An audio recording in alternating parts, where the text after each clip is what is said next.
This is going to be a little different. It's not going to be just asking them questions. I'm going to educate them, both and you, about a little bit about preservation and the things that we're talking really about the Van Wezel today, and what kind of things can happen to it that would make it safe to keep it for another 200 years or whatever it's going to be. So that's what we're going to do, and then we'll ask some questions. And if it goes on where we run out of time on that, then you can ask them any questions you want, because they are running for office. Tony, would you like to introduce you first? Oh, I'm sorry. Yeah. Hey, it was 3:05. Hi, everybody. I'll sit here. Okay. My name's Bryn. I'm Director of Programming here. So I'll introduce you to Tony, who will be our facilitator. Tony is president of Chelston Partners, working with clients who take on historic preservation buildings, building rehabilitation, applications for the National Register of Historic Places, and prepare applications to the IRS and the National Park Service to receive the 20% tax credit. Recently, Tony successfully completed the application for the historic tax credit for the 1925 historic Bellhaven building located in the Quay property on Sarasota's waterfront. He successfully completed the tax credit for the 1927 historic Rose Hill Apartments in downtown Venice. And in Florida, he has successfully reversed decisions of the National Park Service by preparing appeals that allow buildings to keep the tax credit. So he is the current chairman of the Sarasota County Historic Preservation Board and is a member of the City of Sarasota Historic Preservation Board. He served as former chair of the Downtown Sarasota Alliance and the city's Community Redevelopment Advisory Board. He's also a board member of the Sarasota Alliance for Historic Preservation. So here you go, Tony. Thank you. I am standing up. I want to introduce the candidates for. I'm going to tell you a little bit. I'm going to introduce them and give you a little write-up about them, and then we're going to go into some history of the Van Wezel, who built it, when it was built, and then we're going to go into why should you preserve a building like that, but it's based on things that are available through the federal government and other for preservation. So, thank you. So we have today with us three candidates. We'll begin with the first one. We're not beginning with that. I'm beginning because I'm going to read it.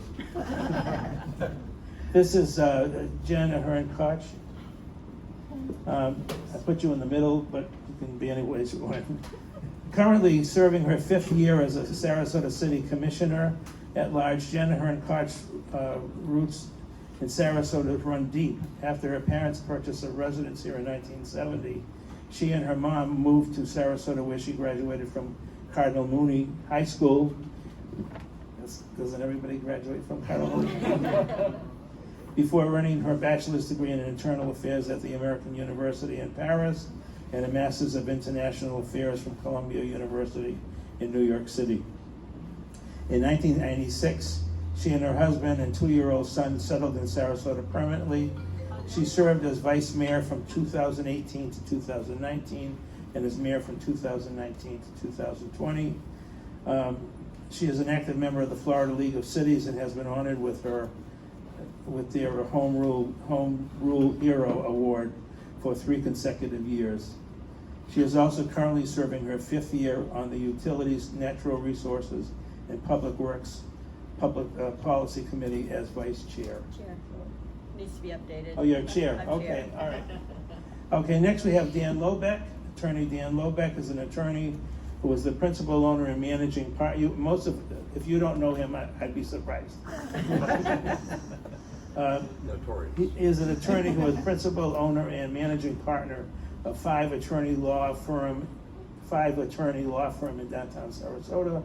He is a Florida Bar Board certified in condominium and planned development law, specializing in representing condominium association and HOAs. Related to his profession, he is a founding president of the local chapter of Community Associations Institute and 2-term chair of its state legislative committee, describing himself as a refugee from Fort Lauderdale.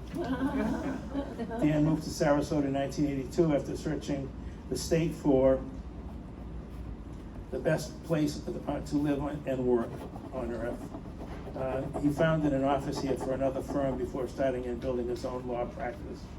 Dan Lobeck is running for Sarasota City Commission to restore integrity, transparency, and logical decision-making for all residents and businesses, not just a special few. And finally, Debbie Trace is a 25-year resident of Sarasota who has held positions in management, sales, and marketing with IBM. She attended MIT and holds an MBA from the NYU Stern School of Business. She was president of the Rosemary District Neighborhood Association for the past 2 years and served on the Sarasota County Charter Review Board. Debbie Trace is running for the Sarasota City Commission to restore balance, collaboration, and creative problem solving to the housing, transportation, environmental, and quality of life issues, essentially to a sustainable city. Say hello. Okay. Would you mind if I sat down? I was sitting down.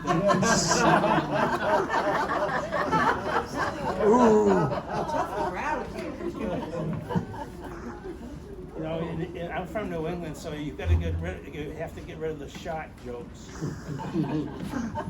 Notice the careful pronunciation of shot. That's it, yeah, I know.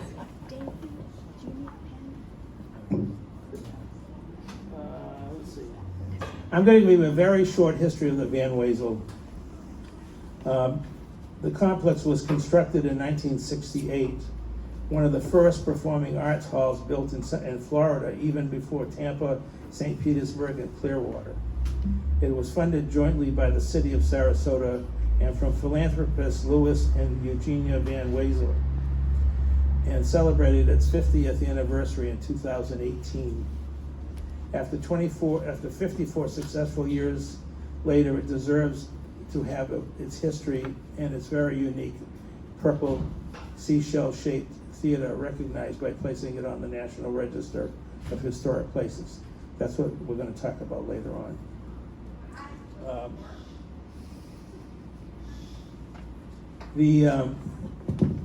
There are several, I've heard some people say, well, you know, it's 50 years old and, you know, it's getting old and all this other stuff, but here is a little list I made of other music halls in the United States. First is Boston Symphony Hall, 1900. Jordan Hall, New England Conservatory, Boston, Massachusetts, 1903. Carnegie Hall, 1889. Radio City Music Hall, 1932. The Kleinus Music Hall in Buffalo Philharmonic Orchestra, 1939 and 1940. The Hollywood Bowl, 1922. So some of these things do last beyond 50 years.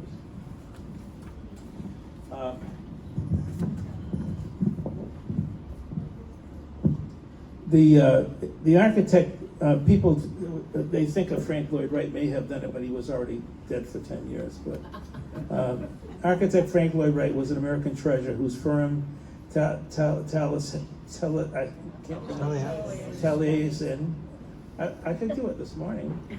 Associated Architects designed the Van Wezel just 10 years after Wright's death.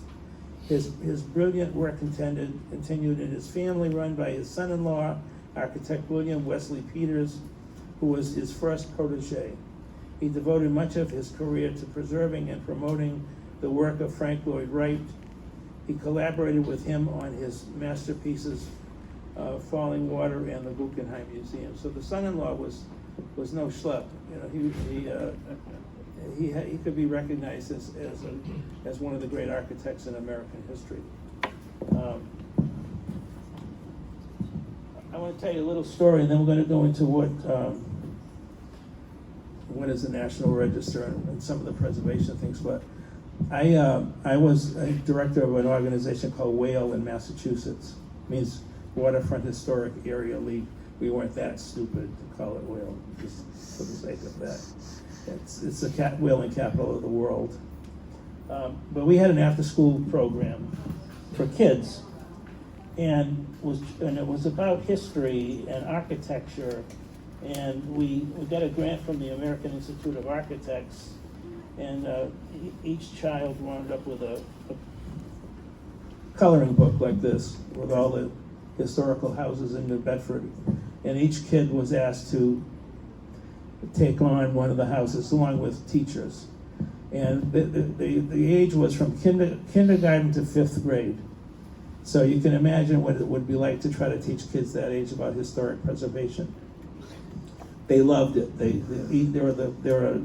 colored the pictures. They learned who the families were. They learned about the styles, and then they were telling us what we should do. So one day, one of the classes I did with them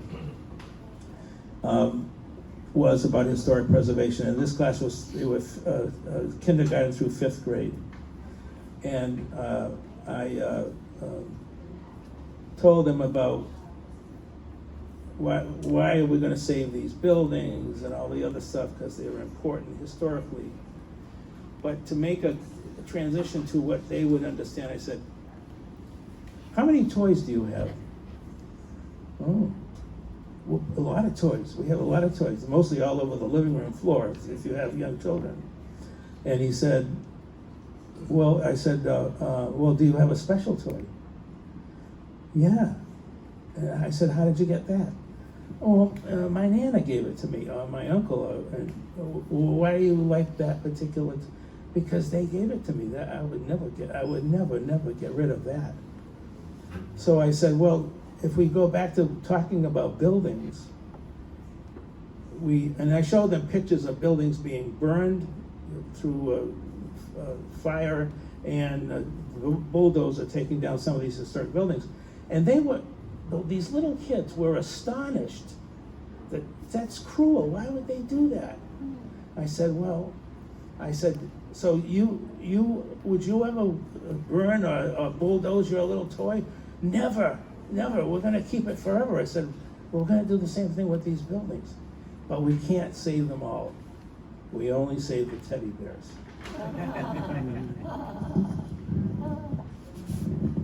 Okay. So what we're looking for here is to try to get this building on the National Register of Historic Places, and it's not this would be one of the easiest ones we've ever done, and we have people here in the audience who have done those kinds of things. The National Register of Historic Places is the United States federal government's official list of district sites, buildings, structures, and objects deemed worthy of preservation for their historical significance or great artistic value. A property listed in the National Register or located within a National Register historic district may qualify for tax incentives derived from the total value of expenses incurred in preserving the property. I could read a lot more on, but it's a listing of historic buildings. We have, I think, do we have 1,000 buildings here? I don't know, maybe it's not that many, but we have a lot. We also are a certified local government. Now, most of you would not know about this, but the city and county of Sarasota are both certified local governments, and CLG program. The CLG program was enacted as part of the National Historic Preservation Act Amendment of 1980. The program links 3 levels of government, federal, state, and local, into a preservation partnership for the identification and evaluation and protection of historic properties. Designation as a historic local government, either as a municipality or a county, make historic preservation public policy through passages of historic preservation ordinances. The ordinance establishes a historic preservation board to develop and oversee the functions of the historic preservation program. The city of Sarasota and Sarasota County maintain active preservation boards. Part of their responsibilities is to renew the National Register nominations for properties within their local jurisdiction. I didn't say, I meant review. And the city became a certified local government in October 1987, and Sarasota became one in 1998. I'm not sure many people know what that's about. including us sometimes. The one thing I keep hearing is that the Van Wezel's too close to the water, and and then they talk about FEMA and all this other stuff. Well, let me give you this little explanation. FEMA acknowledges that the spirit and direction of the nation are founded upon and reflected in our historic heritage. To this end, FEMA recognizes the importance of protecting our nation's heritage, and that one of our nation's most significant resources are our historic buildings, landmarks, and sites. In applying the National Flood Insurance Program, FEMA recognizes that historic properties may be substantially altered, and this could result in the loss of irreplaceable heritage.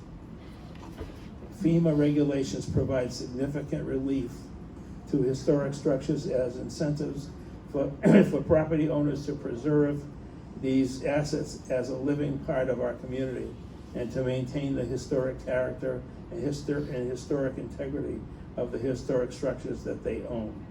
So those of you who have heard the FEMA, it's a bad thing. It's a bad thing if you're not on the National Register. But if you are on the National Register, there is a way of being able to preserve your building and not tear it down. And lastly, the Historic Tax Preservation Incentive Program is one of the things that I do. The National Park Service and the IRS there's a program to apply for a federal historic tax credit for the rehabilitation of a building that's either on the National Register by itself or in a district. To be on the National Register, you have to be 50 years old, and that's one of the reasons we're here today, because the Van Wezel is 54 years old now. The program provides work. You apply through the state historic preservation organization, which then goes to the National Park Service and then goes to the IRS. But they provide 20% of the cost of rehabilitation back as an abatement off of your taxes.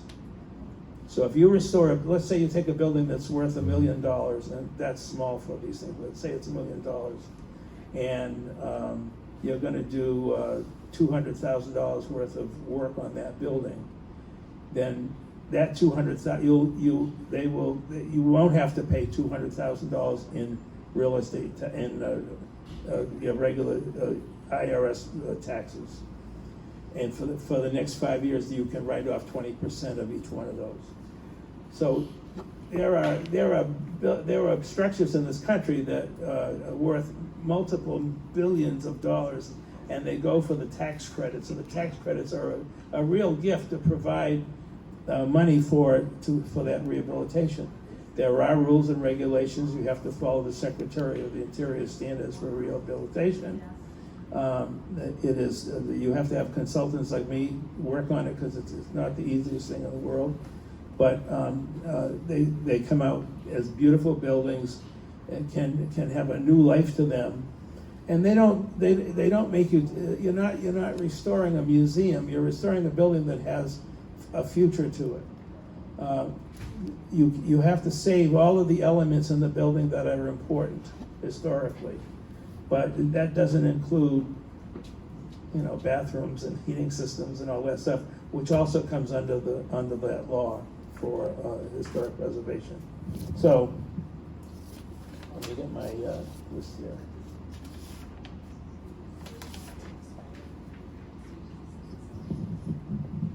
So that's it. That's my education. Does anybody have any question on any of those things? I made them shorter than normal. I'm just going to ask them first. Wait your turn.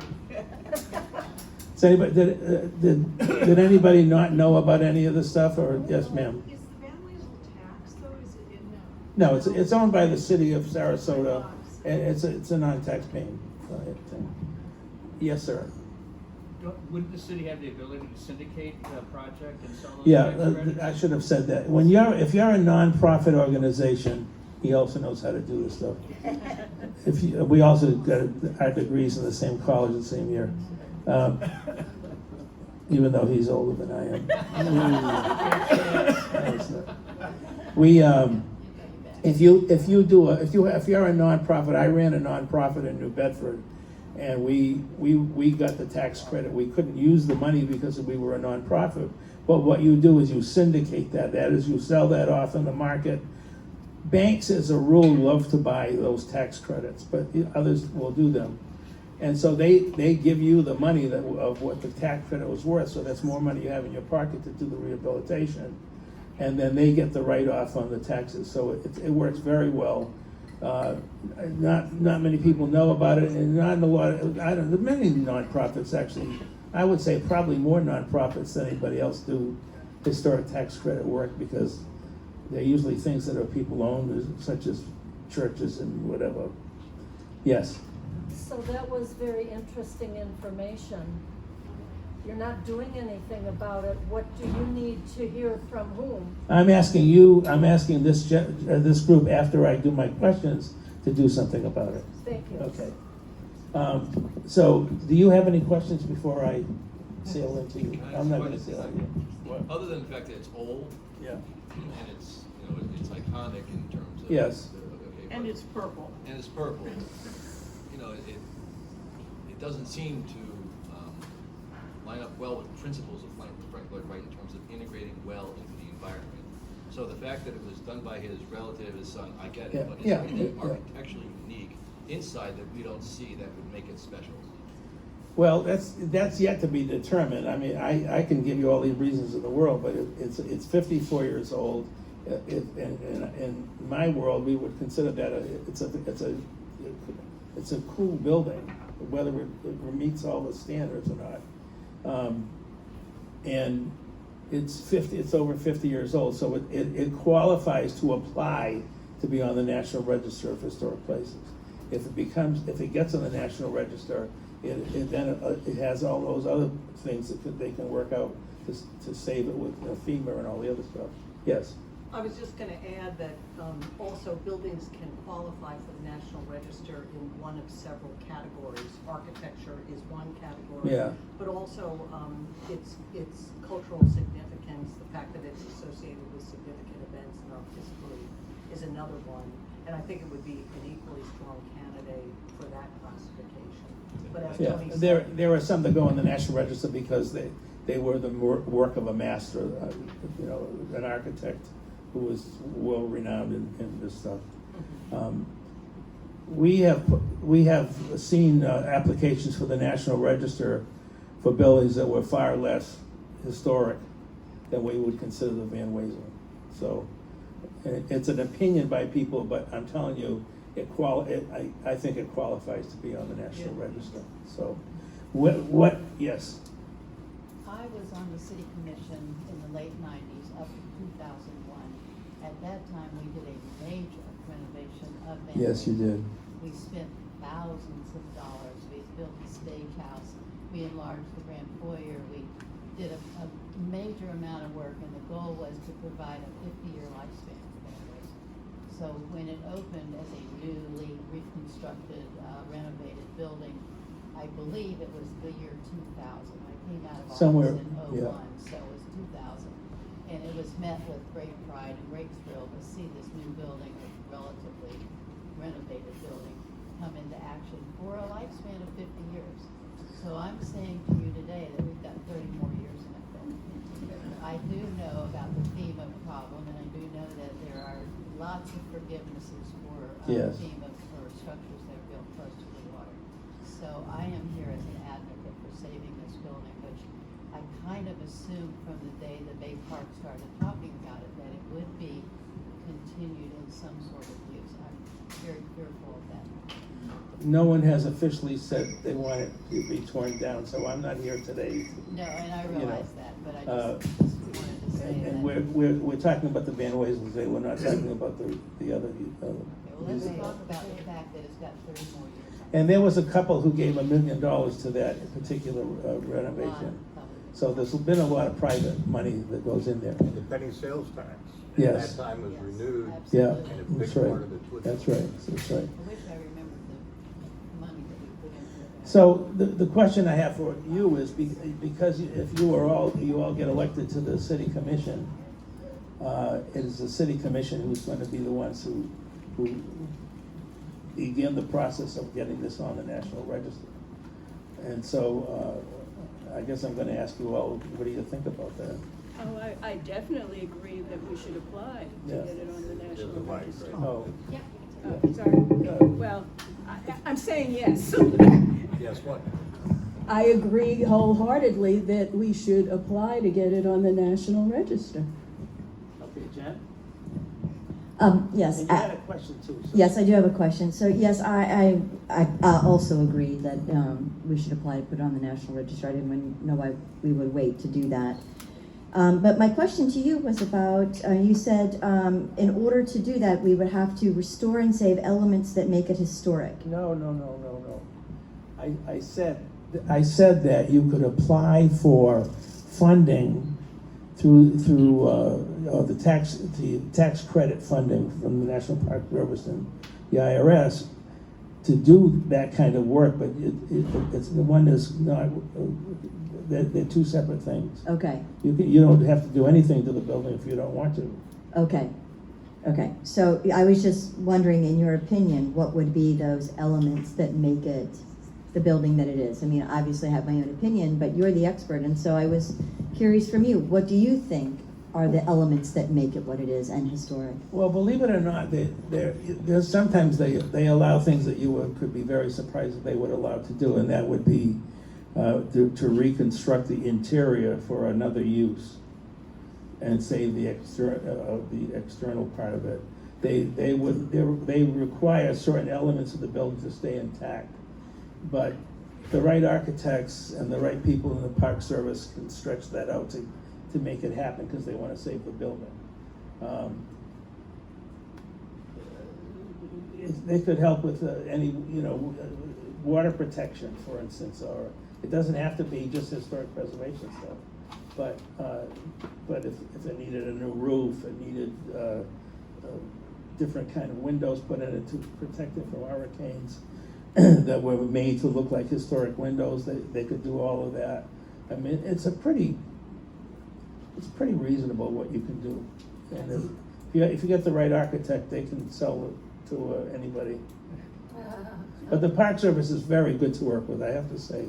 But a lot of us here have worked with them, and they do try to help you with it. It's not trying to get in there and fight with them to make it something that it shouldn't be, because every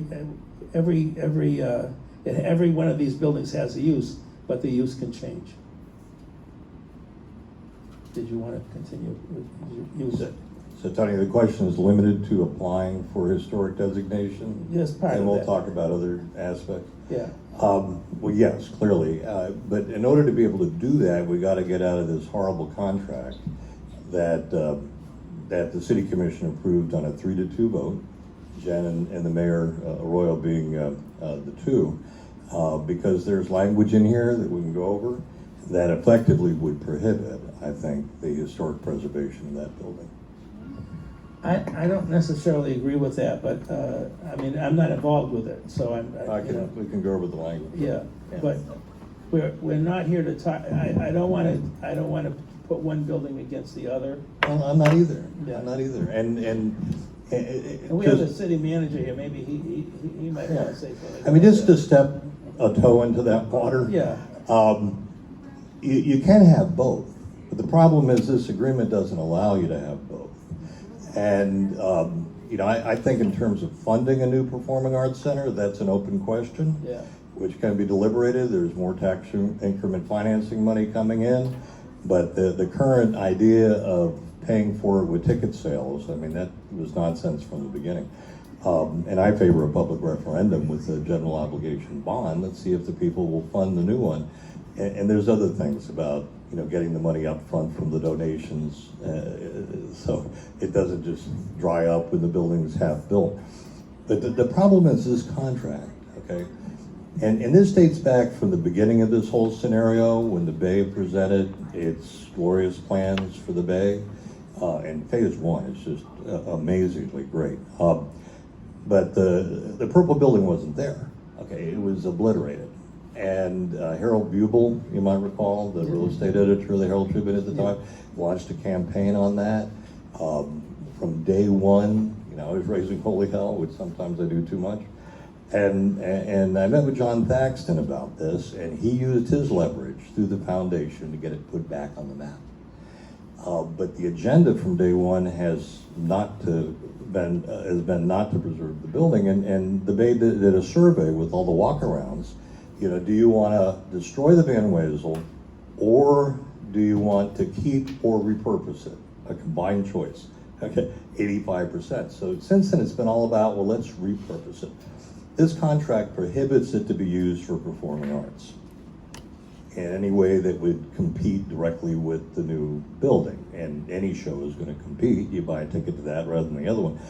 And prohibits any use that's not financially sustainable. So the idea of preserving it for some, non-revenue generating source is off the table too. There's really nothing left. And so we got to get out of this contract. And there are ways to do it. As a lawyer, I read contracts, I write contracts, and this requires the city commission to agree on a second contract, the implementation agreement. And if the city was to hold firm on some reasonable point that the new Performing Arts Center Foundation, and it's no longer called the Van Wezel Foundation, by the way, it's the SPAC Foundation. If it's something that they can't perform, then this contract would basically go away and you renegotiate in a way that preserves this magnificent, iconic historic structure. And the thing that occurs to me right up front is this is open-ended in terms of when the donations have to be paid. It commits this foundation to pay for half of the building. That's presently pegged at $175 million, now talking about cutting down the price tag. But so far they've raised about 10. And I just don't see any way they're gonna come up with 175 where they're competing with the orchestra and Moat Marine and all these other enterprises. But you gotta get it up front as a practical matter, because you start building the building, and there's been some oral discussion, we'll pay in 6 stages as the building's being built. It's not in here. You'll have like with the Venderson Rowing Park. The promised private funds don't materialize, and the taxpayers are on the hook. And the same thing happened in Miami quite a few years ago with, Performing Arts Center and other Bayfront improvements that were being made. So the city sticks firm, reasonably sticks firm, in the second agreement to the show me the money clause, as I'm calling it. Let's get the donations up front. The other side can't perform. End of this agreement, you go to dispute resolution, mediation, you try to come up with a solution. And if that fails, the city commission can terminate this contract. Okay. So that would be my approach, very specifically, to preserve the Van Wezel, is get out of this contract, renegotiate it. If the funds can be produced to build the new center, fine. Keep the Van Wezel as a secondary performing arts center. If you want to reduce the size by putting in a center aisle, although that's not necessarily prudent, that continental seating is the safest way to evacuate a building. Although I have had to go to the bathroom during a performance, so I know the complaints that people have. Rehab it, apply for historic designation, and do all the other things, Tony, you were talking about. But this contract stands in the way of that, deliberately stands in the way of that, I would suggest, because the hidden agenda of certain people has been to demolish that building. But in light of, I understand all of that. That's not why we're here today. Well, I think so, yeah. In light of the Sarasota City Commission must move expeditiously to fast track the hall listing on the National Register of Historic Places. Though the application process is multi-layered and complex, everybody knows that, involving city, state, and federal agencies, It could be handled most efficiently and expertly if the commission assigned the management of the process to group like the Sarasota Alliance for Historic Preservation. It was one of our only legal historic preservation nonprofit in the city. You as city commissioners can work on what you just said, but that's not what we're here for today. One is required to do the other. Well, Tell me why it's not. I don't know. I'm not. Why does this contract not Why- move the Van Wezel? Do we dare ask the city manager? Would you like to answer any of this? No. Okay. I'll leave the information as provided to. Yeah. I understand where you're coming from. I really do, but that won't stop us from applying to get it on the National Register. That's what we want. That will be part of the debate at the commission table. Yeah. Because if you apply for historic designation, This predict, this is gonna be some of the blowback you'll be getting. Not from me if I'm elected, not from Commissioner Aaron Koch, Debbie, we'll see what she said, yes, let's apply for it, so. But if you apply for it, you're committing to preservation of that building and its significant architectural features. And if end of this contract, you're basically committed to demolish it, then lights are gonna go off. And the Performing Arts Foundation people are gonna be talking to their favored city commissioners and saying, you can't apply for that historic designation because that's gonna stand in the way of what we wanna do, and that is eliminating that building. But applying for it has nothing to do with the rehab of the building, keeping it in one place. It's a recognition that it is part of American history, that it belongs, that it belongs at least written up in American history. Now, there have been National Register buildings that have been destroyed for whatever reason, but because it's been given a federal blessing,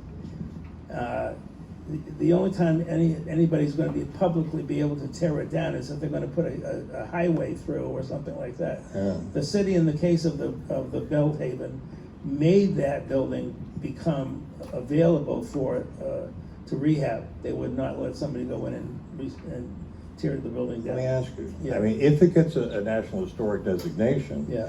does that prohibit it from being destroyed, as this contract would require, if you can't use it for performing arts and you can't use it for any purpose that's not financially self-sustainable?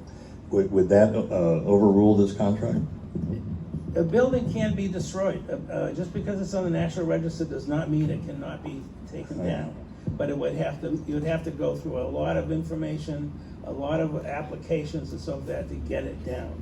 So, and that's not where we're at the point of now of just being able to get it on the table, so we don't have to worry about that. Yeah, I mean, I thought this session, went beyond historic designation and was about preserving the Van Wezel. That's my goal. Forgive me if I'm stepping beyond the scope of this meeting, but this is part of it. We're taking it one step at a time. In order to get all these other things from FEMA and everybody else, you have to have it on the National Register. It doesn't I work. agree. To do it. Want to use it? Please.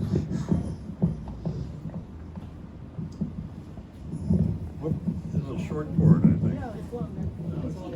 Okay, the destiny of the Van Wezel is in the hands of the city commission, That's right. the people that we elect and that serve as our governance.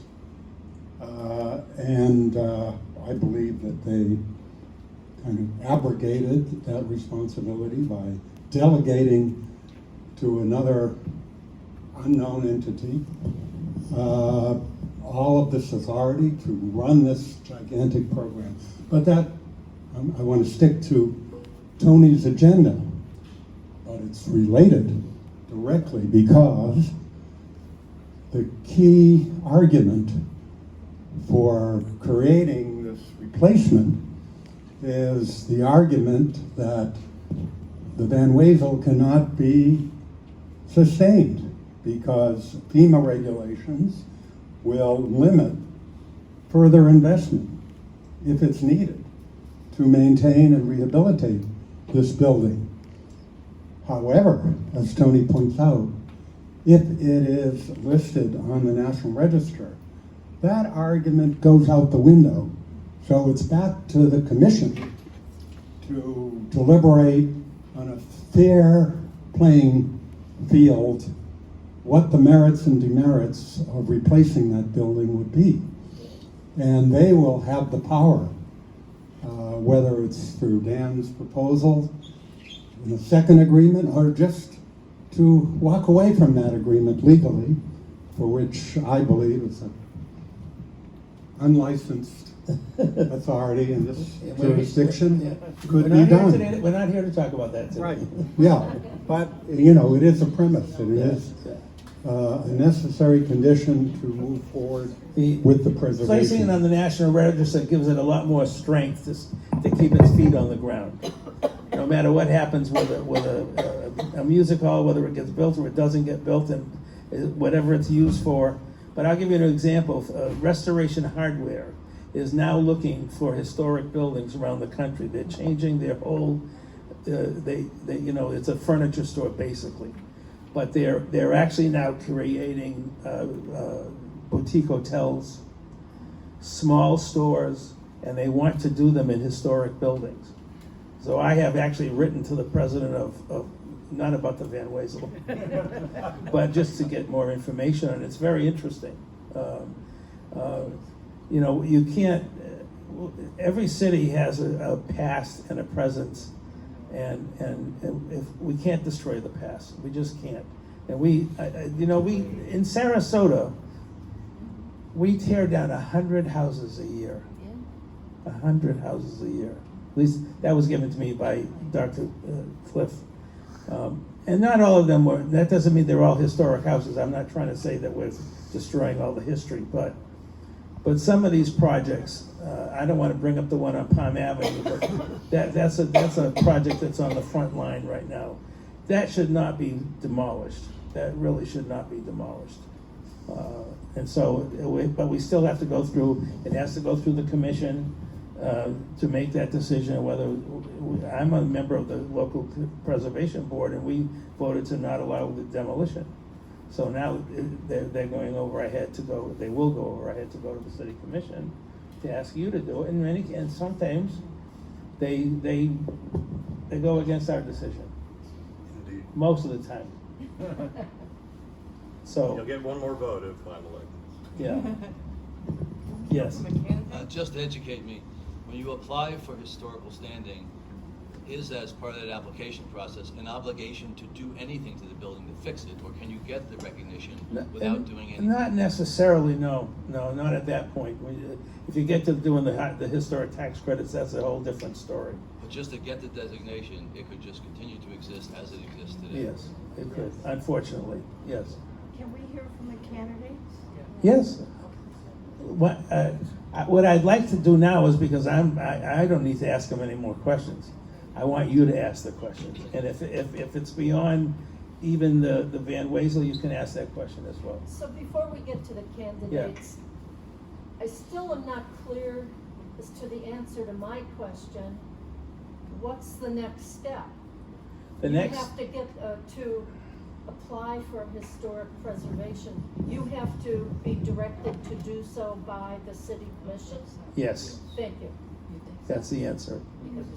We can't, as a bunch of friends, say, well, we're gonna put the thing on the National Register. Unfortunately, we can't do that. Yes. Actually, you can do that. If a building is publicly owned, it doesn't require the owner consent. That's right, that's right. So it is publicly, we could do it without having to go through the. The city manager's disagreeing with that. Well, it is in the law. It's in the National Historic Preservation Act. Absolutely. Yeah. As the owner, you can put it on you can get it on the National Register. You can get it, on the Florida Master Site Plan. Well, you can. But but you cannot get it without the owner's consent, which is a stipulation. Well, that's true for local We afford that. designation, but not for national register. If it's publicly owned, just whether it's the city, the county, state, or federal government, it can be designated without Yeah. their approval. I think he's right, but I don't want to argue with you. I think he's right. Tony, I have a question. All right, go ahead. I actually have a question for Tony and the historic preservation folks who are here today. What would be the process in terms of putting the application together? Would you all put the application together and then the city commission say, yes, we want to move forward? Or would the city commission, off the top of our heads, have to say, we want to ask you to put together the application? Because I believe you are more qualified to assemble the application. In the past, when the city has wanted to put something on the National Register, they have hired preservation consultants to do that. In this case, I mean, I'm a little prejudiced, but we have a group here that is very capable of doing that kind of work. We don't have to go out of town to do that. But I can't say we'd have the money. If they didn't want us to do it, we wouldn't have the money necessarily to do it. Of course, you would want to do it anyway. The But city has an historic preservation board. Yeah. I think strategically, you would want the preservation board and the city commission and the city administration to all be on board, so that we Yeah. can move forward. Yeah. That would be the best scenario. Yeah. But just as Tony has said, the Central Coconut neighborhood is a National Register historic district, and that was funded by the city of Sarasota. They went through a typical RFP process to hire, consultants, looked at them competitively and made a selection. I would assume that's how things would proceed, and I think that's probably the best process.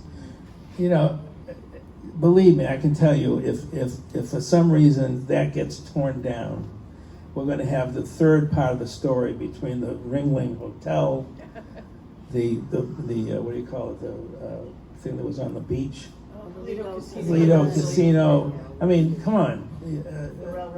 Railroad stations, and all cities have that kind of thing. I think we have it more than most places. And to be honest with you, we're not looked upon very well from the national preservation community. I had somebody come here. We did a workshop a couple of years ago, and I won't give his name, but he's an author and very much into historic preservation. He said he would never come back to the city again because of what happened with the hotel. He was trying to save the hotel, and he said it was just terrible what was happening. So, yes. I'll make a comment. We cannot force the saving of privately owned buildings. No. But we are obligated to try to save our own historic public. That's right. That's right. We did not own the John Renner Hotel. We spent years trying to support the group that tried to save it and they could not do it, and we had to let go. Yeah. So there's several little wrinkles in some of these. No, I understand. They all have. It's not a lot of fun. We took 14 blocks in New Bedford and turned it into what is now a national park. And we had ladies yelling at us because we're going to put the cobblestone streets back, that their life is going to be over because they can't wear high heels anymore. And so, I mean, believe me, there's everything that goes on in this world against historic preservation. But you know something? When it works, it works. There are places in Florida that have one, like the city of, I can never remember the name of the city. No, right near Orlando. It's got all the brick streets. Winter Park. That is a gorgeous city, and you should see what the amount of the kind of stores they have in that city as a result of historic preservation.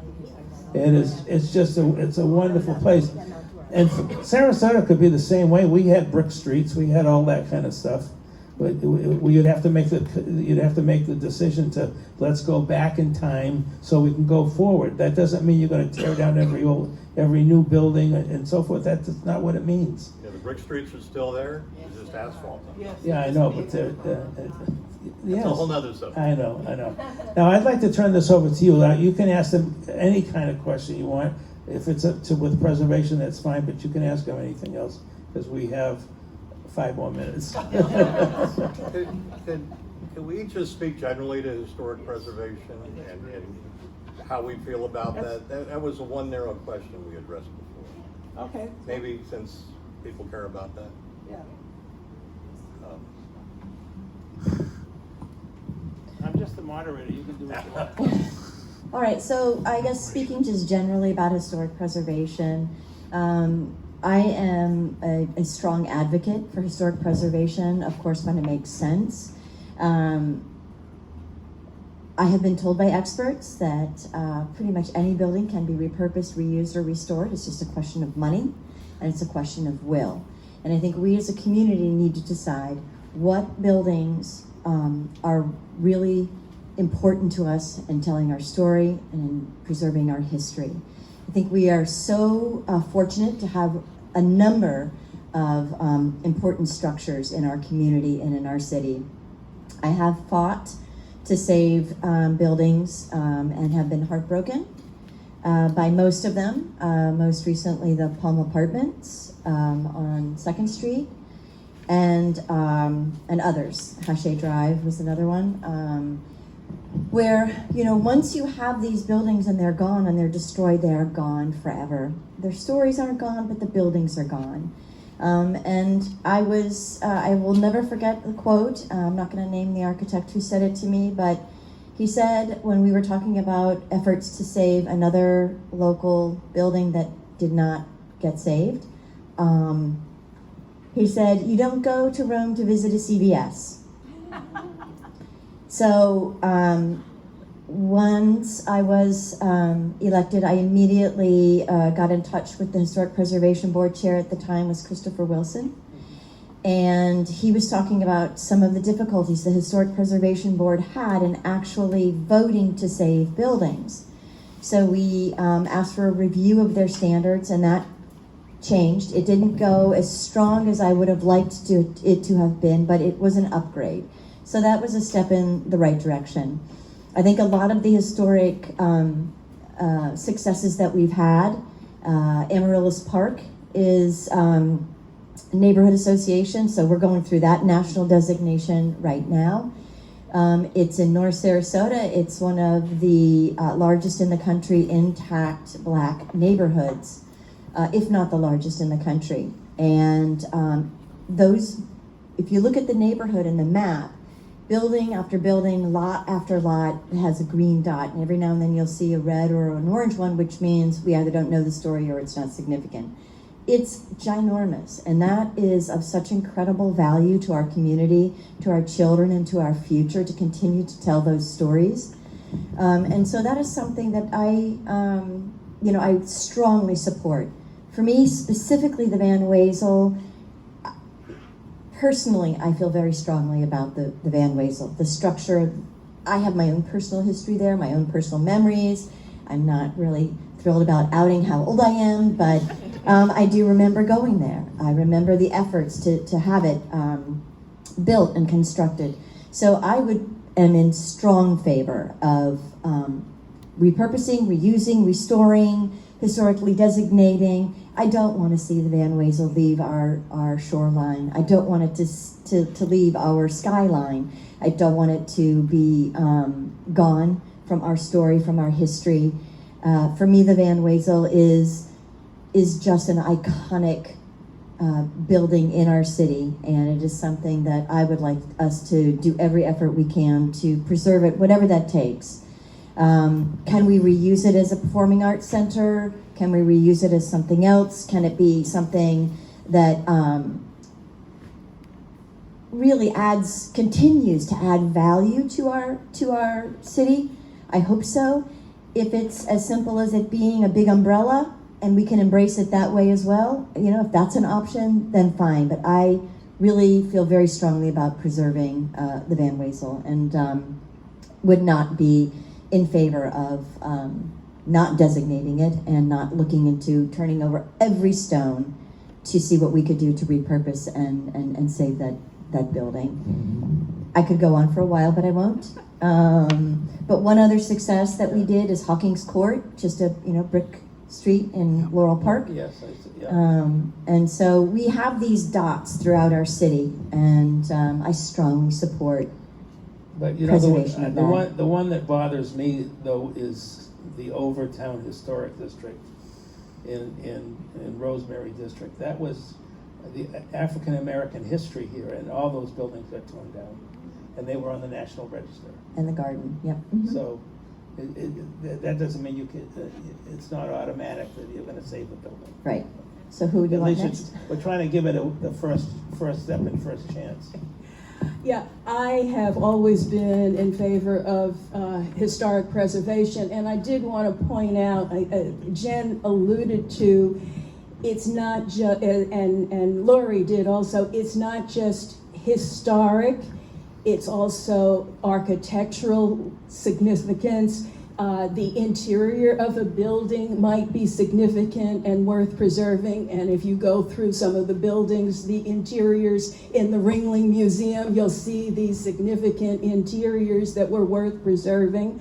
It's the ethnic community, the cultural community that would be worth preserving, and I'm trying to remember, there was some more, but the fact that preservation could be based on many different things, and the idea of historic preservation, a lot of people might say, oh, well, that's not historic, but there are other criteria that we need to respect and preserve for the future.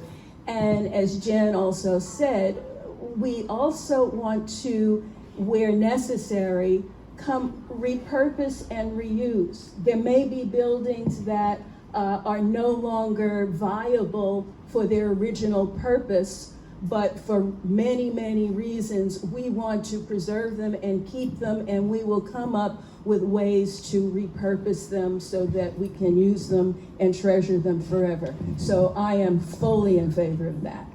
Some of the finest preservation projects in the United States were buildings that were on the National Register, and they got bought because the use had to change. And some of the work has just been marvelous. So there's no reason to just say, well, we don't like it, we're going to tear it down. And because it's not right. We can't save all of them, as I said before, but we can save the teddy bears. And this is one of them. So thank you for coming. By the way, I didn't get a chance to speak on the general subject. I'll try to keep it succinct, but this is important to me. This is one of my number one issues. Just anybody go to my website, you'll see the clip on the Van Wezel. But more broadly, let me suggest to you, and I want to applaud everybody here who's committed so much of their lives to historic preservation. People rate Sarasota number one, most livable city, because of the charm and the character and the scale and the vitality and all these other things that make us a special place. And if we allow, honestly, development forces, by and large, to destroy that, we're killing the goose that lays the golden egg. This is one of the reasons I moved here.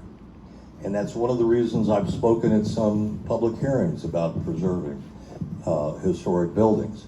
City's planning director, a little over a year ago, said that we have to stop being any city USA and have a distinctive skyline like Chicago. And my response is, we're not any city USA because of the things that keep us special. And the scale and the charm and all that, and the historic buildings.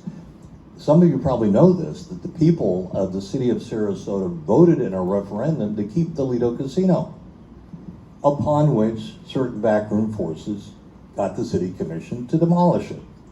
It's largely about your elected officials listening to the people and acting as the people want and as the people deserve. All too often, it's like that statue in front of City Hall. Nobody's listening. That's the name of it.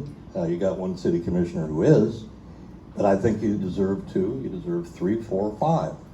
And, believe you me, I get offended, when the public interest gets put second or third or fourth. The people should be in the driver's seat, not the developers, and if that occurs, we're gonna see more effective, more broad and supportable and enthusiastically endorsed historic preservation in our city. And part of that is your role, not ours.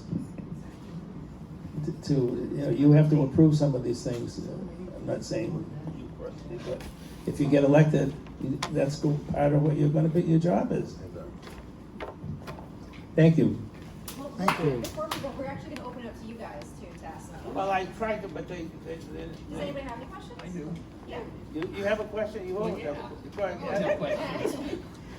My name is Jake Baker. I've been in Sarasota since 1995. I ran the Department of Historical Resources from 1995 to 2008. My question for you, all of you, is to what extent would you be interested in increasing incentives to promote the preservation of historic buildings? Specifically, the Alliance is looking at two different programs. One being, currently there's transfer development rights allowed just in the Rosemary District. We'd like to see that expanded to at least all the commercial areas, if not the entire city. And the other thing we'd like to see is the city also has an ad valorem tax exemption that exempts the value of improvements to your historic building from increasing your property taxes. There's another aspect of that state legislation, enabling legislation, that allows you to provide a tax exemption to commercially owned historic properties, regardless of whether you did improvements or not. And for example, Broward County has one. I think it's 25% of general government taxes are exempted, just by virtue of the fact you're preserving a historic commercial property. This Miami-Dade County, I believe it's 50%. So that's well established within the state. I'm wondering if you would be interested in approving those types of incentives. Just speaking for myself, yes. Any tools that we have that make sense for historic preservation, I would be supportive of. We recently, in addition to the transfer of the development rights, we also expanded the use of historic structures to allow small businesses like attorneys and hair salons and so on and so forth. So any of those tools that help it make sense for people to repurpose, reuse, and save those historic structures, I would absolutely be in support of just at least having the conversation, listening to it, and vetting it through our staff, and to see what makes sense and what doesn't. But any and all ideas, I'm all ears. Any other questions? Wait. I'm sorry. Yeah. I forgot we have 3 answers. Yeah, as someone who was in Rosemary District and watched that overlay providing for the transfer of development rights from historic buildings, that I thought was a miracle of insight, because not only were these historic buildings that were transferring their rights really small, and the rights that they were transferring weren't going to massively increase the size of the buildings that they were being transferred to, but it means in perpetuity those historic buildings will be there and they won't grow any taller than they are right now. So yeah, I think all of those ideas are worth pursuing, and I would like to see the Rosemary District overlay district feature transferred also in other neighborhoods. Do you all understand what transfer of air rights are? It's complicated. So we haven't done. I don't think we've ever done one here. I don't think so. There's one pending Yeah. in Rosemary District, yeah. But it's where you sell the air rights from one building to another, so they can build something bigger, and you preserve the historic building. So if you've got a 2-story historic building in a neighborhood that can go up to 5 stories, the volume of those extra 3 stories can be sold to another development, and what usually ends up happening is, okay, they can put a small tower on top of their building that goes up maybe a portion of one floor. But it also goes in bigger cities Yeah, yeah. with big developments.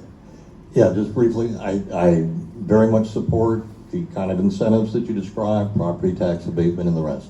But let me suggest to you that just as important, perhaps a lot more important, is for the city not to create incentives for the destruction of historic buildings. The city went in the wrong direction on that this past Monday with Jem's dissenting vote to quadruple the maximum density downtown in certain circumstances. My opponent and I differ on that. This idea of massively increasing building heights downtown, where a lot of the historic buildings are, I mean, as soon as the developer has a profit potential massively increased by dropping the reins on development, the more threatened our historic buildings are. So it's part of a package. And I just urge everybody to look at every feature that goes into public policy affecting historic buildings. Can I just add one thing? Sure. So in our Historic Preservation Board, as you probably know, they have standards that they have to do, they go by. They just can't vote and say, oh, I want to save it, it's a good idea, yay. We have standards, and I think there are 7, correct, Tony? 7 of them, and one of them, and this is again not the exact words, but it's basically, if it's cheaper, does it make financial sense to preserve it? And that is pretty much the catch-all for everything. Like, oh, it's too costly for us to preserve it because it's not in good shape, or it's going to cost way more than its building is worth $1 million, and it's going to cost us 10 million to preserve it or do something. So it doesn't make any fiscal sense, and that's usually one of the big outs, that the board looks at, and they have criteria about, which ones they have to go by. I think that is the one that I would really like us to look at, changing that language, because, that just seems to be the one that catches it all the time, so. Can I comment on that? So Yes, please. Those are criteria considerations. That doesn't mean, if you have just one and there's 6 that it doesn't meet, that automatically qualifies. Those are just factors for you to consider when consider, or for the preservation board. Preservation board, right. So, financial is not necessarily by itself an automatic out. I believe, though, they have, they are grouped, and it's sort of like A and A, B, or C, and then if it's any one of D, E, or F, and it's not like with us and our standards for review, where it's sort of like on balance. I believe that it is, I think so. Anyway, it's one that happens, that comes back again and again and again. Yeah. We hear it all the time. It's only assessed at $1 million, and it's going to cost $20 million to fix it. So it doesn't make any fiscal sense. But And then when you drill down on those numbers. yeah, sometimes, yeah. Robert? Yes, 2 related questions for each of the candidates, namely whether the determination. Can you pretty much? Oh,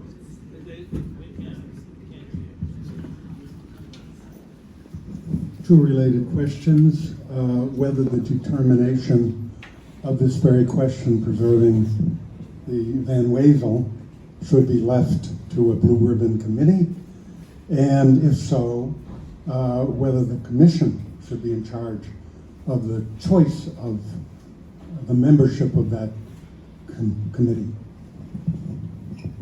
Yeah, the contract speaks to that, and the commission appoints the committee, and then the committee makes a recommendation back to the city commission. So it ultimately will be the city commission's decision. I can tell you for one, because it's going to be after the election that the committee gets appointed, and whether they call it the blue ribbon committee as the contract speaks, everybody's creatively calling it the purple ribbon committee now. I see Debbie and I both wore purple in our scarf and tie. I'm going to be, committed to appointing committed preservationists to that committee, and let's hope we got a bunch of them on there. But they've got a certain obstacle in front of them in this contract. We got to get out of that contract first. But I get my own. You're going to give when they, I'm talking about now the roundabouts and the art that's in the middle of them. Most of that stuff they were all designed by qualified artists, and I would say more than 50% were changed by the commission. Oh, I like this one better. So what good is that? You know, if you treat historic preservation that way, it ain't gonna work. So my memory of that is that we have changed the Public Art Committee's recommendation, I think twice in my 5.5 years. But we have overturned the Historic Preservation Board's decision way more than that. So I think it's way more serious in the Historic Preservation Board, honestly, than the Public Art. But it was my understanding that the city manager appoints the Purple Ribbon Committee. No, it's the city commissioners? Okay. Just similar then, I guess, to the Charter Review Board. So, what was the question? Look, most cities have had massive fights over saving buildings like this, and most of the time it works out well. And they say, why did we ever think of that? Look at this wonderful piece of architecture we have, or part of our history that we didn't realize before. So I don't envy you, but you gotta. I apologize, Tony, I'm late for another engagement. It's okay. And I'm parked in a valet spot that starts at 4. One more question. I appreciate it, everybody, thanks. Bye, Dan. Bye, Dan. Thanks. See you, Dan. And I forgot your question. Oh, Blue ribbon. whether you'll accept the determination of the Blue Ribbon, so-called Blue Ribbon Committee, whether that's a good idea. I'm not going to say yes in advance, not knowing who's going to be on the committee, what kind of job they're going to do. So, let's wait and see and evaluate what they recommend, the backup for what their recommendation is. Like the Charter Review Board. Yes. A lot of times, commissions, whether it's the city or the county, overrule their planning or zoning, whatever. What is your, for the two of you who are left, what is your general feeling about faith in the committees that you appoint, in the people that you appoint? I have a lot of faith in the planning board, primarily because they have to sit through long meetings going over such detail. It would be crazy for the city commission to say, oh yeah, we spent 20 minutes considering this thing that you spent all day on, and we're going to overrule you. So in general, I would have confidence in the planning board's recommendations. Or any board that makes recommendations to. Again, some boards are more diligent than other boards, so. Yeah. We just had the Charter Review Board. They spent, 6 months. Long meetings. I attended most, if not all of them. So it's not only just the recommendation, it's also listening to the discussion, listening to them take the issues and the items and discuss it, and what are the points that are brought up. You listen to members of the public, they show up, they speak to all of this, and you take all of that information. When I was on the planning board, I always felt like my vote was the least valuable piece of what we were doing. The most valuable piece of what we were doing, and Commissioner Sheelan, Vice Mayor Sheelan is here as well. He was on the planning board as well. And it was our discussion, I thought, was the most valuable. We would ask questions ad nauseum. And when we would do that, I would think, now the commission doesn't have to do this, because we did it. We asked these questions, we got these answers, and we're handing it over to them with the discussion and all the questions. Now they get to look at it and look at the overview and make the decision. So for me, it's the process that the boards go through is the most valuable piece of it. But with specifically the Charter Review Board, we accepted all of their recommendations, I believe. Most of them, if not all of them. Most of them, yeah, okay. But it's the discussion that goes into it that's the most valuable in my mind. Let me just Let me just add as an example, you will hear, if you haven't already, so much about the comprehensive plan amendment, but when that came to the planning board, the background documentation was 170 pages long at the planning board.